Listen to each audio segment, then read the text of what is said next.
El siguiente programa es clasificación T, para mayores de 18 años. Dirección de Espectáculos Públicos, Radio y Televisión. Ministerio de Gobernación.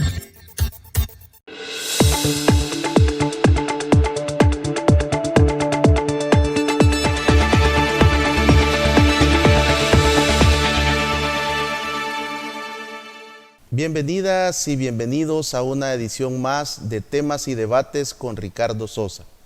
Estamos en el 28 de diciembre del año 2022, 72 horas para que finalice este año 2022 y continuamos llevando los mejores temas y debates para nuestra gran audiencia en el país y fuera de nuestras fronteras. Esta noche contamos con la participación del doctor Óscar Martínez Peñate, quien tiene una licenciatura en Relaciones Internacionales, una maestría en Ciencias Políticas y un doctorado en Ciencias Sociales, con el cual vamos a desarrollar un análisis multidisciplinario de lo que ha sido el desempeño del gobierno central liderado por el señor presidente Nayib Armando Bukele Ortiz y su gabinete de funciones, de operaciones, con el cual él desarrolla su mandato constitucional.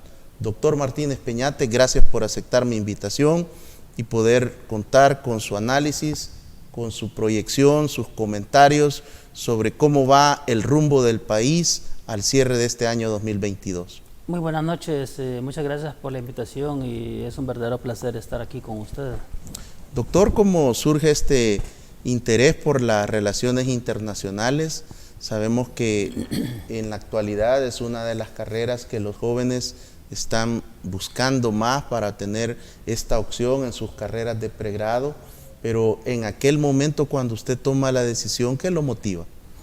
Sí, fíjese que en mi generación algunos jóvenes se enlistaron pues en la Fuerza Armada, otros en la guerrilla, y yo decidí realmente meterme en la academia y desde ahí dar mi aporte. Y en aquel entonces lo fundamental era las relaciones internacionales, es decir, dar a conocer, ¿verdad?, a través de contactos de organismos internacionales y organizaciones juveniles de aquella época, dar a conocer la realidad de salvadoreños en foros incluso auspiciados por Naciones Unidas o organizaciones de la paz internacional y del desarme. Así es que prácticamente mis estudios han estado enfocados en todo aquello que se pueda pues contribuir a El Salvador para que seamos un mejor país. Y siempre buscando la representación y poner en alto el nombre de nuestra república, tanto en su formación de pregrado, posteriormente decide estudiar una maestría en Ciencias Políticas en Canadá. ¿Cómo fue esta experiencia de poder desarrollar ya un estudio sistemático de lo que es la política? Sí, porque es interesante conocer cómo es el funcionamiento de los poderes del Estado y obviamente pues de la política per se, ya que en nuestras latitudes se aborda de forma así instrumental y pedestre o rudimentaria, en donde la política, siendo una ciencia, pues en nuestros países todos estos años, antes del 2019, fue convertida en un negocio, ¿verdad? Tiene una connotación negativa a la política porque realmente aquí la política adquirió el rango de Estado, la corrupción. Entonces las personas o los ciudadanos hacían pues el comparativo entre política y corrupción, o entre políticos ladrones. Entonces yo quería dar realmente un aporte académico sobre la situación del país y en eso me he embarcado y sobre eso he escrito aquí en El Salvador.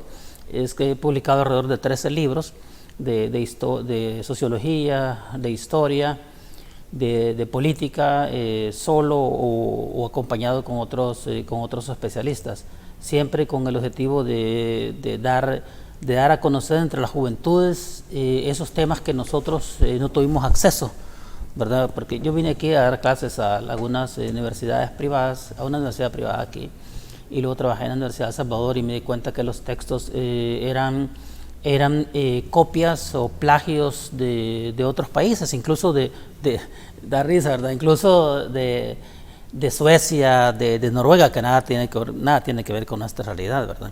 Y eso era lo que la gente estudiaba aquí como material de sociología. Entonces me procuré porque existieran textos realmente hechos por salvadoreños y para salvadoreños, porque aquí tenemos especialistas excelentes. En cuanto también a la historia, en la historia me di cuenta que aquí no había pues una historia de El Salvador, sino que era una historia pues de la oligarquía, de los poderes fácticos, en donde se ocultaba realmente los hechos, sucesos y personajes históricos del país. Entonces me embarqué también en construir una historia general de El Salvador desde la época precolombina, ¿verdad?, hasta el año 2000, pasando por todas las épocas, ¿verdad? Entonces estaba enfocado en eso y tal vez otro de los temas que estudié fue el funcionamiento de la Asamblea Legislativa, ¿verdad?, lo cual fue sumamente doloroso, ¿verdad?, porque darse cuenta uno de primera mano que era una escuela de alta corrupción en el país, ¿verdad? Eran todos esos diputados de alta traición al país, donde vendían a la nación al mejor postor. El negocio de ellos no era el salario, sino que era la levantada de manos. Y así pues también escribí algunos libros sobre el conflicto armado de El Salvador, ¿verdad? Y así, modestia aparte, 6 de mis libros fueron bestsellers aquí en El Salvador y en a nivel centroamericano. Doctor, ¿qué sucede cuando usted escucha ahora en la juventud, los padres de los jóvenes, si alguien tiene alguna mínima posibilidad o sugiere dentro de la familia que quiere estudiar ciencias políticas? Una de las primeras frases que siempre surge es: la política es sucia. Cuando se trata de una ciencia, ¿qué es realmente lo que ha sucedido en nuestra república para que lleguemos a disponer de ese tipo de conceptos, a tal punto de que no se quiera ni hablar de política en el seno de las familias salvadoreñas? Ese resultado, que históricamente El Salvador ha sido gobernado por delincuentes a nivel de la historia, con algunas excepciones, ¿verdad?, que son dignas de mencionar. Por ejemplo, el doctor Manuel Enrique Araujo, el ingeniero Arturo Araujo, ¿verdad? Y tenemos también la Junta Cívico de 1961. También tenemos la Junta de Gobierno de 1980. Y bueno, y no sé si se me olvida otro, ¿verdad?, de los destellos que hubo y que terminaron en golpes de Estado, ¿verdad?, o en asesinatos. Y en los últimos 30 años, pues hemos sido gobernados por delincuentes, ¿verdad?, por delincuentes. Entonces las personas, obviamente, cuando un hijo le decía: papá o mamá, quiero estudiar ciencias políticas, decía: yo no te he educado para que seas ladrón, ¿verdad?, o sea, para que seas corrupto. Pero la política empieza a rehabilitarse a partir de 2019, en donde a través del señor presidente Nayib Bukele, ¿verdad?, y su vicepresidente, el doctor Félix Ulloa, pues hacen una reivindicación de la política como ciencia, que es al servicio de la población, al servicio de la ciudadanía.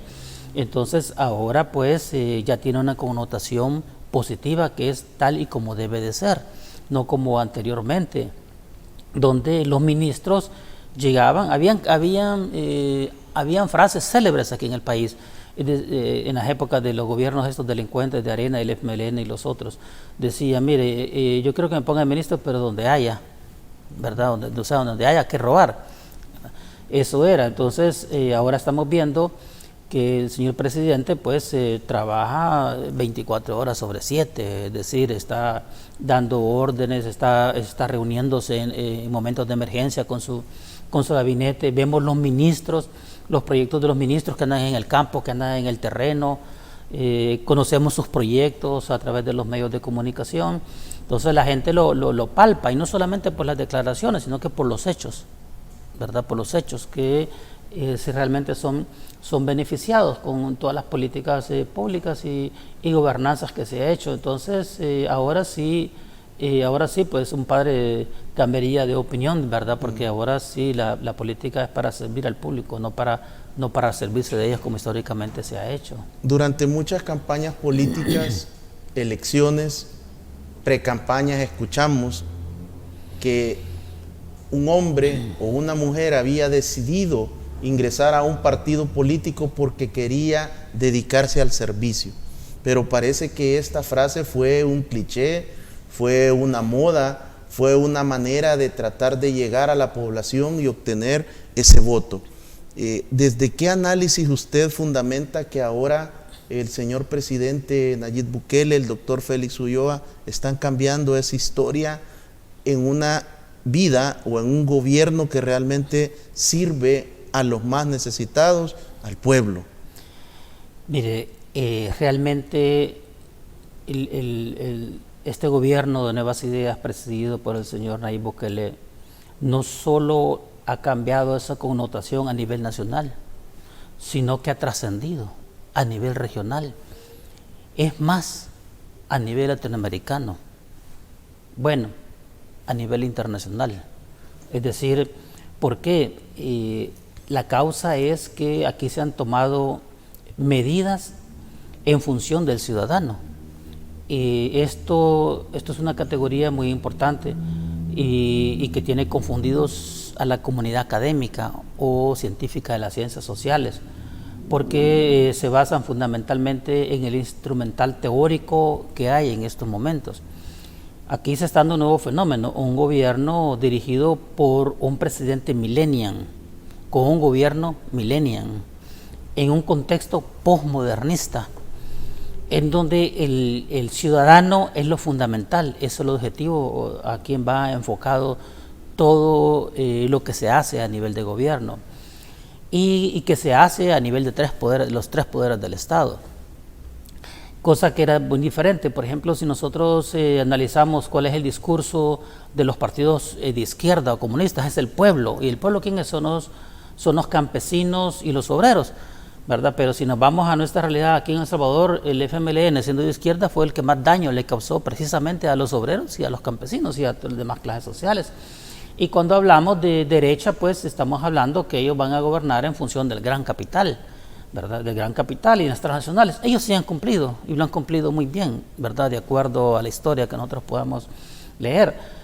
Entonces, al final el FMLN se convirtió en un partido de derecha y quizás más derecha que Arena. Entonces, la derecha, lo fundamental es la empresa, el gran empresario, pero este gobierno es aquí donde está la confusión, ¿verdad? Donde no se logra descodificar así a nivel de ciencia política, sobre todo en el extranjero, ¿verdad? Incluso a los que están aquí, porque yo me muevo en ese medio y discuto y ellos no comprenden muy bien.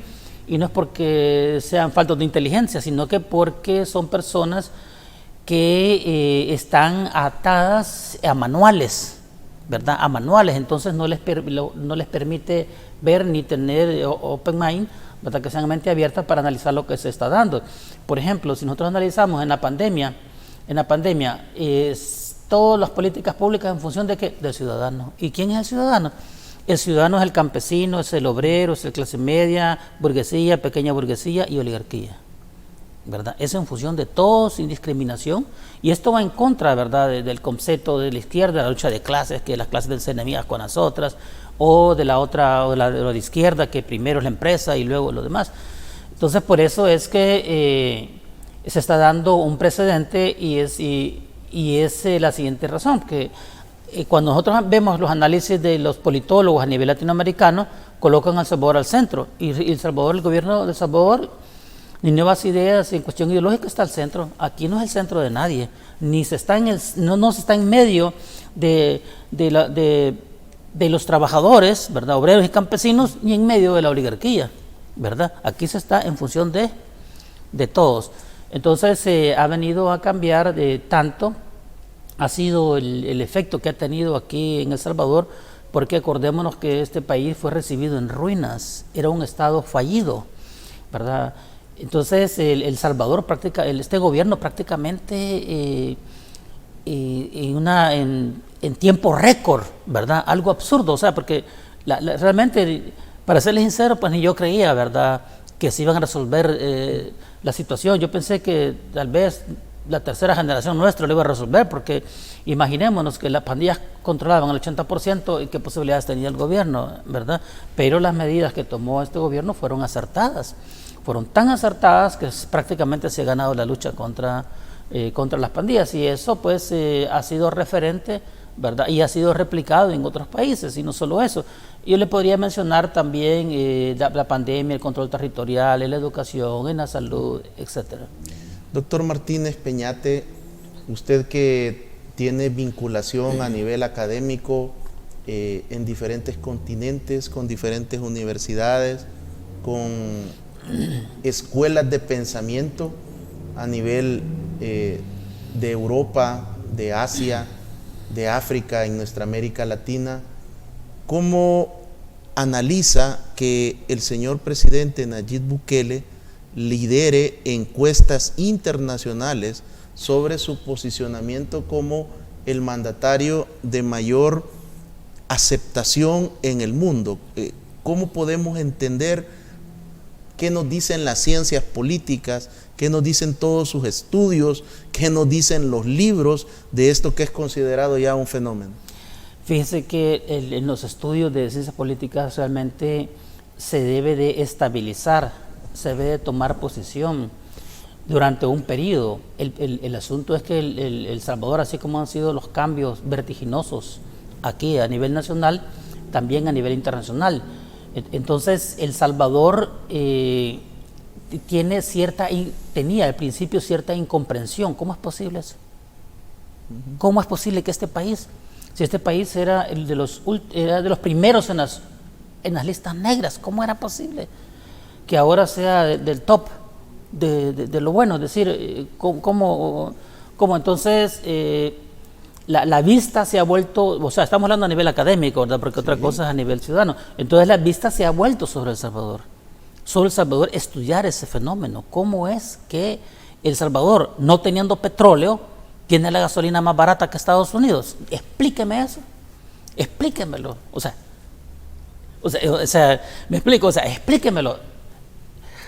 Realmente es, claro, uno lo puede explicar, ¿verdad?, de las medidas que se tomó antiinflación mundial, etcétera, de tener la canasta básica más baja, de la inflación más baja, no solo de la región, sino que de América Latina. Pero este ¿verdad? tipo de proyecciones, doctor, lo que hacían presagiar eran que primero se dijo que en el 2020, después que en el 2021, y después las proyecciones eran que el gobierno iba a colapsar, que no se iban a pagar los aguinaldos, que no se iban a pagar los salarios, que no se iba a poder mantener los subsidios, que no se iba a poder mantener la ayuda a todos los ciudadanos que están siendo beneficiados con los programas. Y cómo explicamos que a 72 horas de finalizar el año todas estas proyecciones han caído hasta en el absurdo.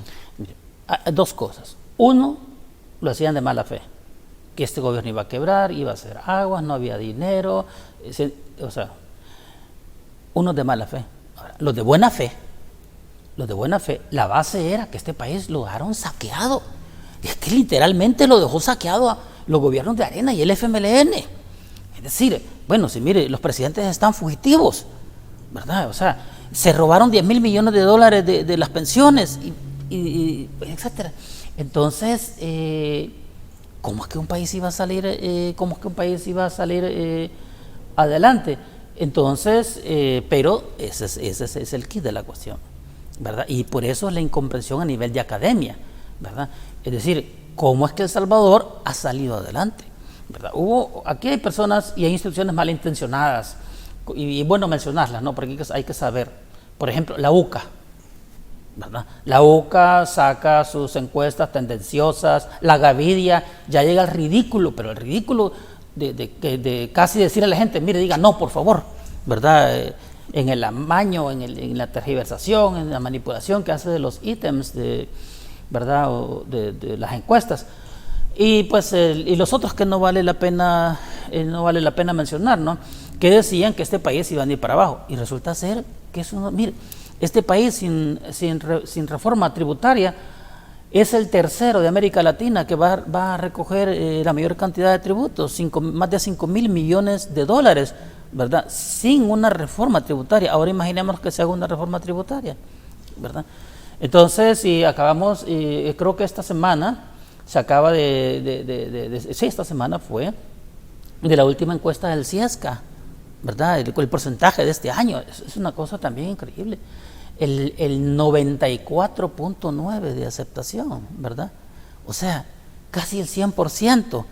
Entonces, ante esta situación, y volviendo a la pregunta anterior, por eso es que en las redes sociales científicas, ¿verdad?, o académicas del mundo, El Salvador se está convirtiendo en un estudio de caso, ¿verdad? Un estudio de caso que va en contra de la teoría. Porque aquí yo empecé a decir, mira, ese es un modelo. Claro, los que me critican tenían razón, de acuerdo al instrumental académico, al instrumental teórico. Es decir, si es que para que sea modelo, tiene que pasar unos 15 años, 20 años para que sea modelo. Y tienen razón. El cambio de paradigmas, igual de Thomas Kuhn, ¿verdad? Igual, o sea, ellos teóricamente me podían ponchar, ¿verdad? No, entonces no es. El asunto es que la realidad dice otra cosa, ¿verdad? La realidad es decir, imagínense, 3 años y medio de gobierno y ya es referente, ¿verdad? Y es modelo en turismo, en educación, en salud, en seguridad, en energía, etcétera, ¿verdad? Porque el modelo no es en sí una política de gobierno, sino que es el conjunto simultáneo de políticas en función del ciudadano. Pero el señor presidente Nayib Bukele no tiene un manual, no tiene un libro donde ir a buscar. En el área económica tiene que seguir estos pasos, en el área de seguridad, sino que ha venido innovando, ha generado nuevas posibles hipótesis o teorías en cada una de estas áreas. ¿Cómo un joven presidente puede liderar este tipo de transformación en un país que muy pocos hubieran querido venir a gobernar porque estaba en quiebra, porque ya no había tampoco de dónde continuar hurtando los recursos de los fondos públicos? Sí, mire, muy interesante su pregunta. No hay un manual donde seguía el presidente, pero hay factores o hay valores que han sido fundamentales. Uno de ellos es la honradez del presidente, ¿verdad? Y su gabinete, ¿verdad? Acuérdense que la consigna fue: el dinero alcanza cuando nadie roba, y mire que ha alcanzado, ¿verdad? Y se han hecho maravillas con el dinero. La otra cuestión es la ética, altamente ético, ¿verdad? Con una alta honestidad, moralidad. Es decir, y si nosotros vemos los gobiernos delincuenciales de Arena del FMLN, eran antivalores, ¿verdad? Ahora se está con un gobierno de valores. Entonces, la cuestión es que él está enfocado en resolver de la mejor manera los principales problemas, pero para eso, y es la diferencia a nivel internacional, ¿verdad? Que aquí el único, tal vez parecido, no igual, parecido, es lo que hizo Evo Morales en Bolivia. Aquí el presidente Nayib Bukele rompió con las cadenas históricas de los grupos fácticos en El Salvador, rompió con las cadenas de los organismos financieros internacionales, rompió con los intereses y apetitos imperialistas de países. Entonces, el único que da órdenes, y como él lo ha dicho, es el pueblo salvadoreño, ¿verdad? Y ahí es el mérito. Y fíjese que este país, este gobierno no es antiimperialista, ni somos enemigos de ningún país en este gobierno. Pero fíjese usted que por primera vez los ciudadanos salvadoreños tenemos dignidad, por primera vez, porque con el señor presidente Nayib Bukele, por primera vez somos soberanos. Por primera vez tenemos independencia a nivel internacional, autodeterminación a nivel internacional, sin pelearnos con nadie, ¿verdad? A la embajada de los Estados Unidos, y eso es bueno decirlo porque la historia hay que tenerla presente, era la que ponía y recomendaba fiscales, funcionarios, etcétera, incluso en el gobierno, en este gobierno, ¿verdad? Y entonces le digo, no, discúlpeme, aquí quien da órdenes es el gobierno de El Salvador. Y la otra cosa que es muy importante y que es muy importante también es que cuando llega este gobierno, llega con una asamblea legislativa altamente representativa de la ciudadanía, ¿verdad? Porque prácticamente castigó a los gobiernos de Arena y el FMLN, que han quedado ahora como residuos, ¿verdad?, de votos ahí marginales, sin importancia. Entonces eso le ayudó a hacer cambios. Luego reemplazar la Asamblea Legislativa en su acto soberano y con todo derecho y legalidad, reemplazar a los magistrados que estaban, que eran unos verdaderos corruptos. Yo decía, pero ¿cómo es posible que estén de magistrados estas personas? Porque yo lo escribí en esa época, ¿verdad? ¿Cómo es posible que estén de magistrados si son los principales violadores de la Constitución, violadores del derecho interamericano, violadores del derecho internacional público, ¿verdad? Y que se metieron también con el Poder Ejecutivo a través de la Asamblea Legislativa? O sea, aquí llegó un momento que al presidente Nayib Bukele, ¿verdad?, a pesar de su juventud, su inteligencia, pero, también su paciencia que tuvo. O sea, aquí la Asamblea Legislativa con el Poder Judicial de aquella época prácticamente instalaron un régimen parlamentario si querían estar gobernando desde la Asamblea Legislativa, ¿verdad?, a El Salvador, a través de la ejecución del presupuesto, definir qué proyectos, una cosa realmente absurda. Entonces todos estos pasos que se han hecho, ¿verdad?, entre otros, son los que han venido a consolidar, ¿verdad?, pero en su afán de servir a la ciudadanía, ¿verdad? O sea, este es un fenómeno que se está creando, así como el Parlamento, así como el Congreso. ¿Cómo nace el Poder Legislativo? Nace en Inglaterra, nace sin manual, ¿verdad? Y después se entran a los siglos a teorizarlo, ¿verdad? Montesquieu, Rousseau, ¿verdad? Y entran a teorizar. Entonces, es algo parecido que se está dando aquí en El Salvador. Es decir, por eso ahora El Salvador es un estudio de caso, porque algo que se está dando, entonces hay que buscarle forma, es decir, para dónde va, buscarle explicación. Muchas gracias, doctor Martínez Peñate, por esta primera parte del programa en la cual nos ha desarrollado su análisis, su balance, y también nos está ayudando a comprender una serie de términos que los escuchamos a través de diferentes medios de comunicación, pero no logramos analizarlos o tener un conocimiento que nos sirva para que usted, amigo televidente y cibernauta, se forme su propia opinión. Cuando regresemos conoceremos otros análisis y otro balance desde las ciencias sociales, sobre el cual el doctor Martínez Peñate posee un doctorado. Regresamos.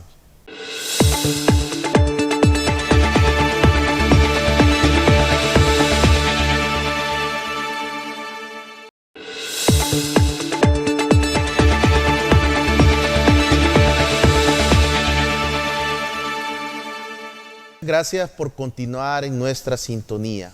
Un fraterno saludo para usted que está en los preparativos de la cena de fin de año. Una celebración que toda la sociedad salvadoreña debemos de darle gracias a Dios por permitirnos cerrar un año victorioso, un año de transformación y un año en beneficio de la sociedad salvadoreña. Para ello contamos con este análisis de fin de año con el doctor Óscar Martínez Peñate. Él es doctor en ciencias sociales, tiene una maestría en ciencias políticas y es licenciado en relaciones internacionales como parte de su formación de pregrado. Escritor, columnista, articulista de diferentes medios de comunicación nacionales e internacionales, una persona con una gran trayectoria en el sector académico en nuestra Hispanoamérica. Doctor Martínez Peñate, ¿cómo podemos entender lo que son y el estudio de las ciencias sociales? Porque sus análisis, todo este enfoque que usted hace multi e interdisciplinario, tiene mucho de ciencias sociales. Para nuestros amigos televidentes y cibernautas, ¿cuáles son las principales disciplinas que comprenden las ciencias sociales? Sí, bueno, cada quien se especializa, ¿verdad? Porque la ciencia social es muy amplio, ¿verdad? Pero, por ejemplo, en mi caso es, la sociología, las ciencias políticas, las relaciones internacionales, ¿verdad? Y la historia. Entonces, ese es el enfoque que yo he utilizado para hacer los análisis sobre la realidad nacional, porque la realidad nacional tiene sus causas, y sus causas obviamente están en el pasado. Fíjese usted que aquí en El Salvador, lamentable y vergonzosamente, no tuvimos la asignatura Historia.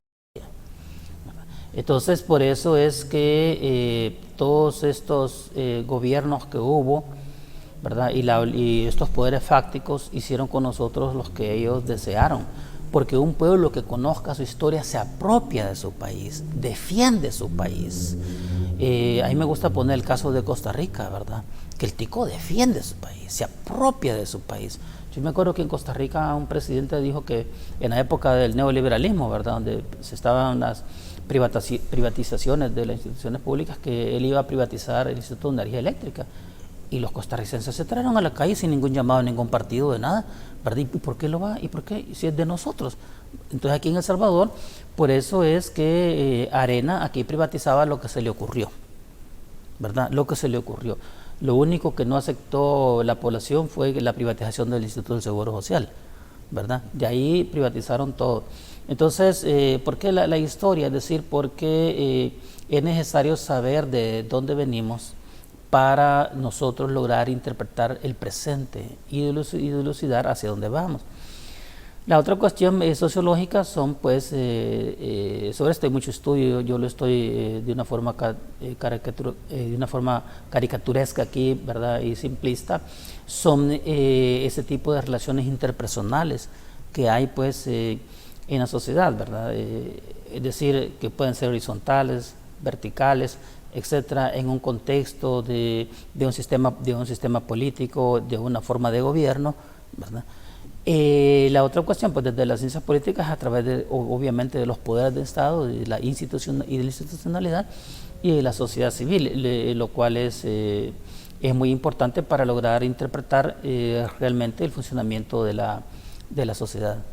Doctor, cuando usted menciona o habla de grupos o poderes fácticos, para nuestros amigos televidentes y cibernautas, estas son palabras, son frases muy escuchadas en la televisión, en la radio, en los medios escritos y en redes sociales.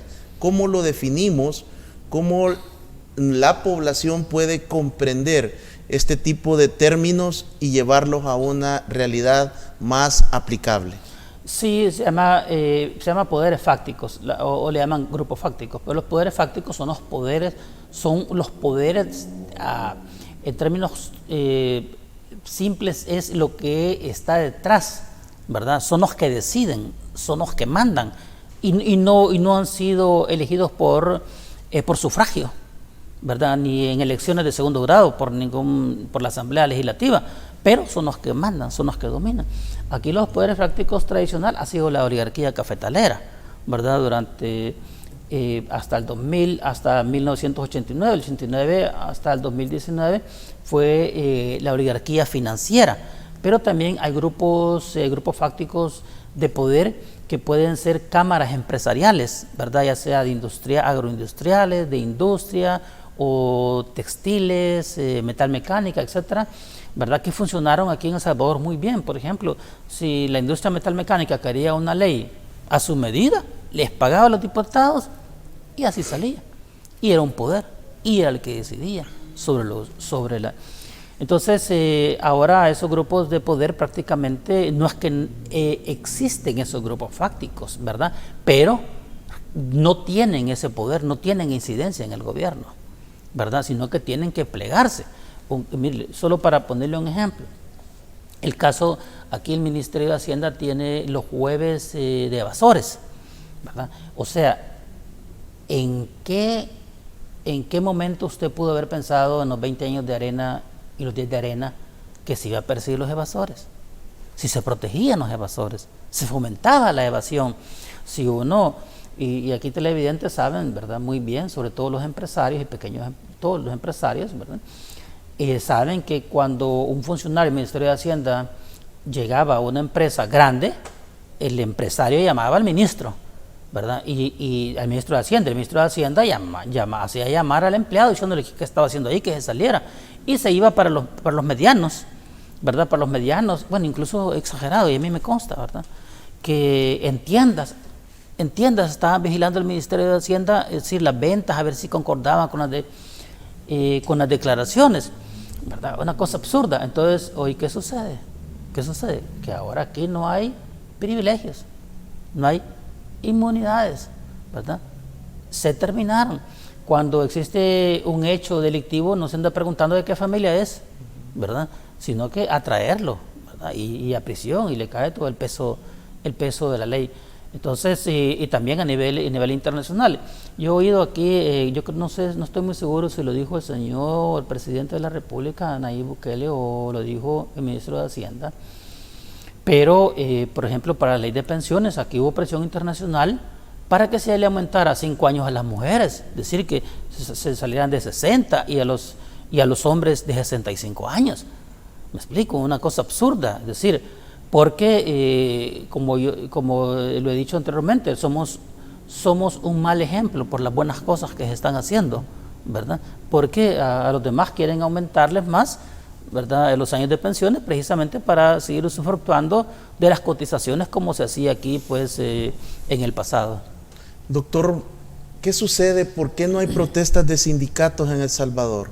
¿Por qué no hay marchas en las calles contra las disposiciones del gobierno del señor presidente Nayib Bukele? ¿Cómo se explica desde la sociología que los sindicatos están en una actitud completamente diferente de lo que es las tradicionales protestas en América Latina?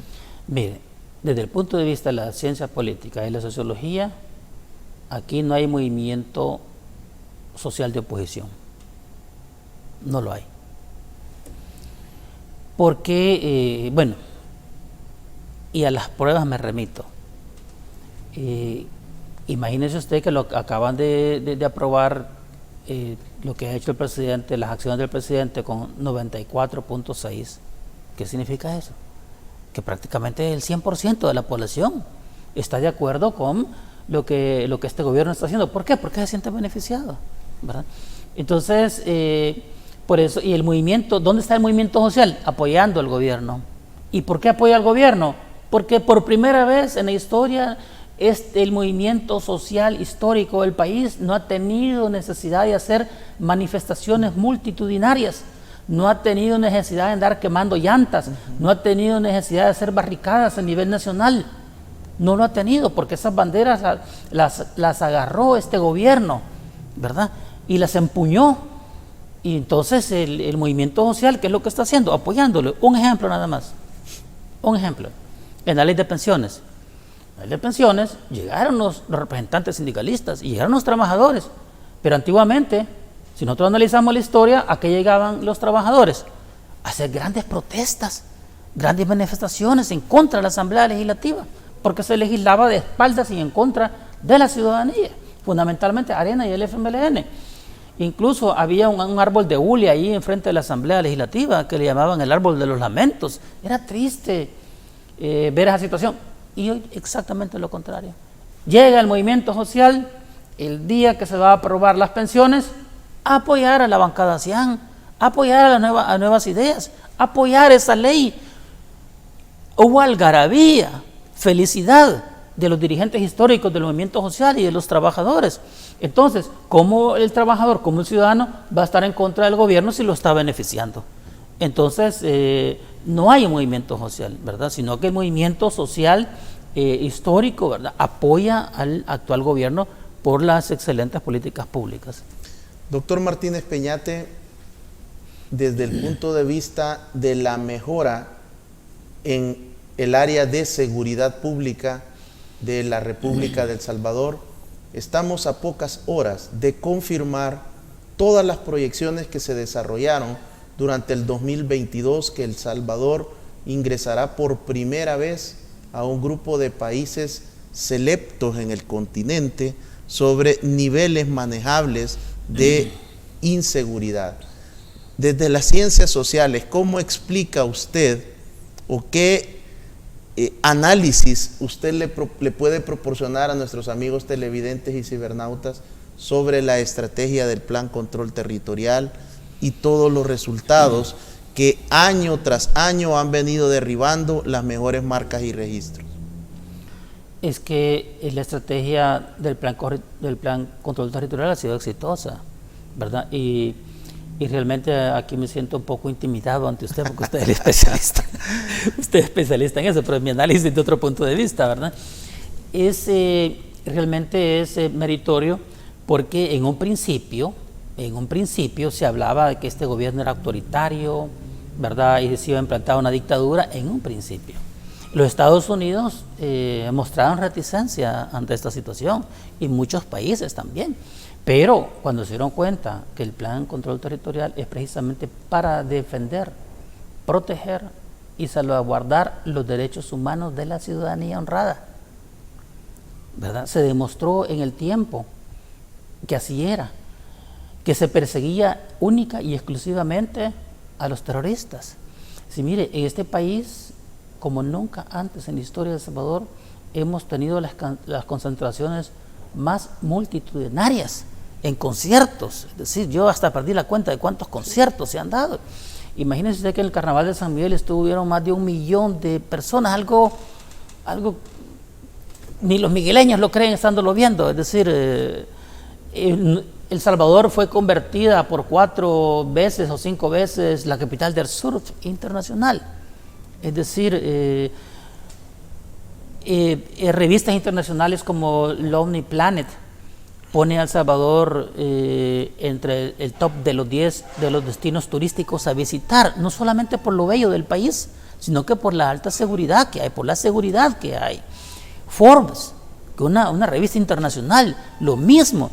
Entonces se da cuenta que toda esa campaña internacional que había, ¿verdad?, contra este gobierno, precisamente por la incertidumbre, lo que eso podía crear, entonces queda demostrado, evidenciado, que se ha convertido en el país más seguro, uno de los países más seguros de América Latina. Yo no he visto las estadísticas, ¿verdad?, para decir si es el más seguro de América Latina, pero sí es uno de los países más seguros de América Latina y es uno de los países más seguros del mundo. Entonces, el éxito ha sido tal que resulta hasta risorio, por ejemplo, el presidente Lazo de Ecuador, ¿verdad?, que en un principio condenó de una forma enérgica este plan control territorial y la oposición, ¿verdad?, las 12 personas aquí que son de oposición trataron de viralizar y mire, no pasaron ni 2 meses cuando ya estaban replicando el modelo de, ¿verdad?, Bukele allá en Ecuador. Y así pues hemos visto también en Guatemala, hemos visto también en Honduras que se ha replicado, y hemos visto pues a políticos de América Latina, hemos visto a congresistas, a ciudadanos que hacen un llamado pues a que se tome en cuenta el plan control territorial. Ha sido realmente exitoso. Los 2 últimos casos que se han dado es que podríamos hablar mucho, ¿no? Es decir, el caso de Soyapango, ¿verdad?, el caso de Totunichapa, el caso de La Granjita, es decir, esos han sido golpes duros, ¿verdad?, golpes duros al narcotráfico y al terrorismo. No se lo esperaban, y mucho menos en Navidad, ¿verdad? Entonces, eso ha venido más a fortalecer la posición del gobierno, y por eso es que casi el 100% de la población está a favor. O sea, es que mire, fíjense, yo prácticamente mis estudios universitarios los hice en el exterior, prácticamente lo hice en el exterior, y yo me ponía envidioso cómo los demás conocían su país y todo eso, la historia, porque yo ni la historia conocía, pero no era culpa mía, es culpa del sistema, no nos dieron historia, y yo envidiaba cómo los demás conocían su historia y hablaban de hechos, y yo, sí, El Salvador, ¿qué me decían a mí? Y yo, ¿qué les iba así si no había aprendido nada, si nunca nos enseñaron nada? No había historia aquí en El Salvador. Entonces, es una situación pues sumamente difícil y menos mal estamos saliendo de ella. Pero lo que le quiero decir es lo siguiente, que el salvadoreño por fin está conociendo su país, lo cual es completamente absurdo. Imagínense usted que bueno, usted es especialista en esta materia, ¿no? ¿Para qué se lo voy a decir? Y la población pues lo sabe. Es decir, que de una colonia a otra no se podía pasar. Las familias no se podían visitar. La familia cuando venía a Estados Unidos, incluso en hoteles se hospedaban, porque si llegaban al cantón o al caserío o al pueblo, los extorsionaba la delincuencia. Es decir, y ahora vemos que hoy la población está conociendo la colonia de La Par, está conociendo los otros departamentos. Vemos que vienen los salvadoreños residentes en el exterior a San Miguel, viajan hasta Occidente. O sea, es una cosa increíble. Ir al centro histórico es una odisea. Está colapsado, la gente conociendo por primera vez los edificios, conociendo sus monumentos. Es decir, los parqueos ya a las 5 de la tarde, le digo porque yo he ido, ¿verdad? A las 5 de la tarde están colapsados. Y entonces la gente lo que hace es dejarlo en las calles adyacentes, 3, 4, 5 cuadras. ¿Cuándo hace 5 años usted iba a dejar el carro ahí? Primero ya no lo encontraba y segundo lo iban a asaltar en el camino. Entonces, realmente estamos viendo una nueva era, ¿verdad? ¿Qué siente Óscar Martínez Peñate cuando durante tantos años usted impulsó la participación ciudadana, que la gente denunciara, que la gente formara parte desde la comunidad en resolver sus problemas? Y ahora la población ha perdido el miedo, está denunciando, muestras en la Nochebuena de llevarle parte de sus alimentos, de la cena familiar, al personal de la Policía Nacional Civil, de la Fuerza Armada, la gente agradeciendo con termos, con café, pan dulce y otro tipo de muestras que usted podía observar los rostros de nuestros policías, de los soldados de la Fuerza Armada agradecidos con los detalles de la ciudadanía. Sí, realmente es conmovedor ver, por ejemplo, a niños que no conocían su parque, su colonia, a padres que nunca habían estado ahí porque era lugar de terroristas donde se dedicaban a ingerir bebidas alcohólicas y sustancias pues alucinógenas. Y vemos ahora, fíjense, por eso le acabo de decir, estamos viviendo en una nueva era, en un nuevo país. Antes, cuando miraban al militar, la gente salía corriendo a esconderse, ¿verdad? Pero hoy son considerados héroes, ¿verdad? Porque realmente lo son. Entonces la gente, una muestra de agradecer, no tiene que hacerlo la gente, ¿verdad? No está obligada, pero es una cuestión espontánea, ¿verdad? Que le nace a ellos de llevarle su café, llevarle su pan. Vimos en Navidad que la gente compartiendo con policías y militares, agradeciéndoles, ¿verdad? Porque es que mire, es que se ha vivido uno como salvadoreño, ¿verdad? Imagínense usted que en muchos pueblos, ciudades, comunidades residenciales, colonias, la gente salió a festejar a la calle, sacaron sus aparatos de sonido y bailaron en la calle. Cuando si la gente, aquí pasamos encerrados los 300, es decir, todo el año, los 12 meses del año, ¿verdad? Encerraditos. Y mire, entonces, ¿cómo la gente no está agradecida?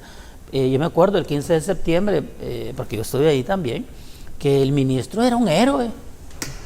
Es decir, y la gente lo tocaba, lo abrazaba, le decía felicitaciones y todo eso, pero eso es lo que la Fuerza Armada se ha ganado hoy en el plan control territorial y también con la pandemia. Acuérdense que ellos llevaron, ¿verdad?, los víveres durante la pandemia a los rincones realmente insospechados aquí en El Salvador. A las familias no se quedaron.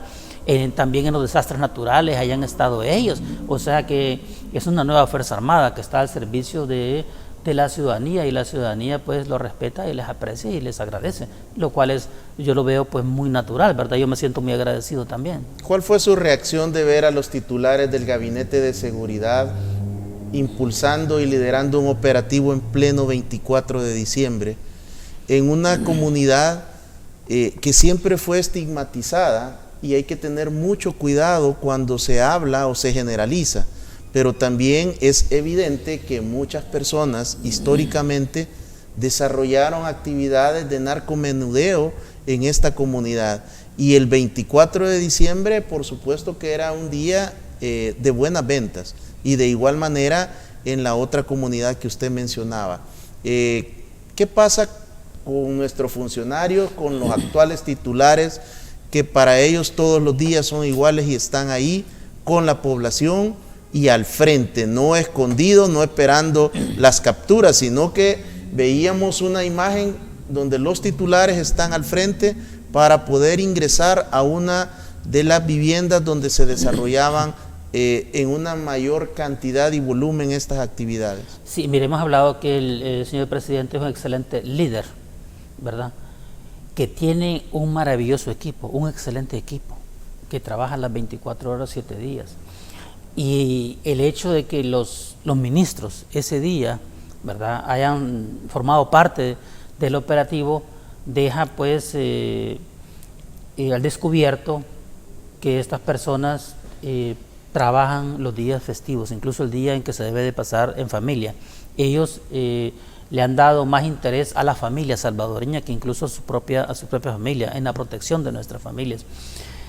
Por lo cual la gente cuando lo ve ahí realmente se ve que son personas que están trabajando. Y esto lo digo, aunque parece algo así que no pueda tener importancia, pero si los comparamos con los gobiernos anteriores, miren, los ministros no se miraban en la calle, no se miraban, ¿verdad? El ministro de Defensa era un il divo, ¿verdad? Era como si iba a pasarela el señor, ¿verdad? Era de modelaje, etcétera, etcétera. Y en cambio vemos a los ministros de Seguridad, de Justicia, el ministro de Defensa, ¿verdad?, y el director de la Policía Nacional, que andan en el campo, que forman parte del operativo, ¿verdad?, que están ahí. Y la gente cuando los encuentra, pues igual, ¿verdad?, los saluda y todo eso, porque no se imaginan, ¿verdad? No se imaginan, porque antiguamente el trabajo de los ministros era estar dirigiendo desde el escritorio a control remoto, y ellos están in situ. Doctor, también es interesante su análisis y su reflexión sobre el rol de algunos cargos, de algunos titulares de administraciones anteriores. Y quiero conocer su opinión en este tema sobre la figura de la vicepresidencia de la República del doctor Félix Ulloa, ya que en gobiernos anteriores siempre se dijo que la vicepresidencia era una figura decorativa. Hasta ese punto se llegó acá, se llegó a decir que sería bueno prescindir de los servicios de la vicepresidencia porque era inoperante, pero que había sido también electo de manera popular.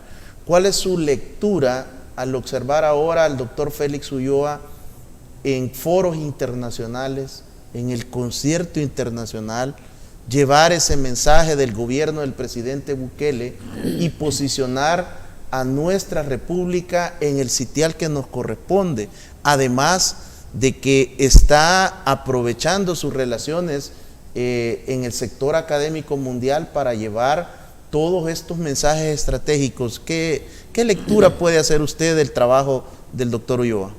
Sí, usted tiene razón. Realmente la vicepresidencia era decorativa, ¿verdad? En otras palabras, no servía para nada, ¿verdad? Nada más para cobrar el sueldo, nada más.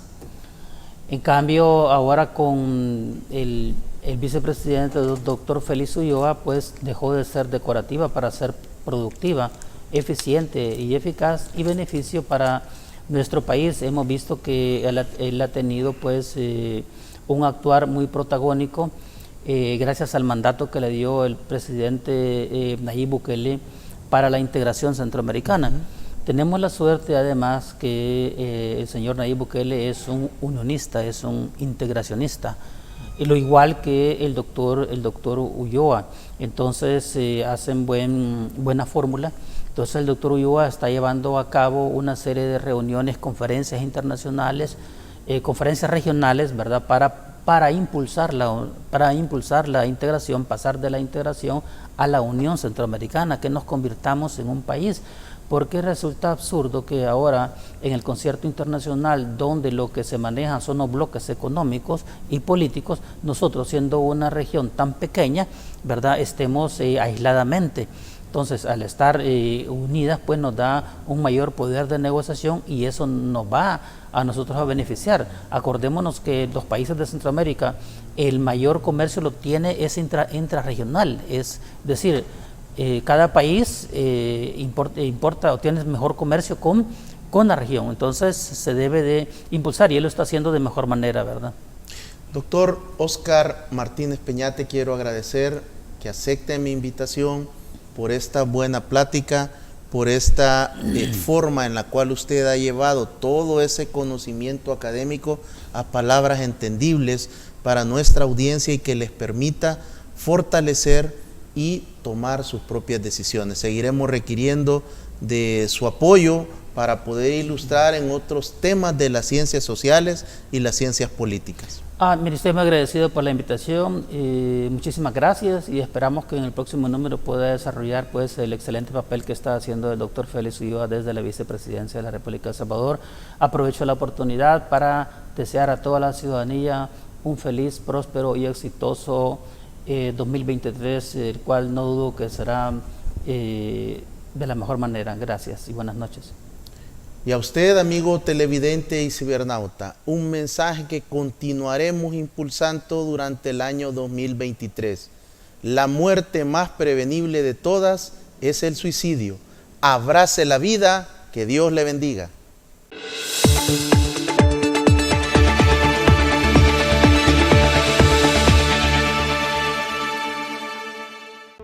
Los conceptos vertidos en el programa anterior son responsabilidad directa de quien los emitió. En ningún momento representan la línea editorial de esta estación televisora.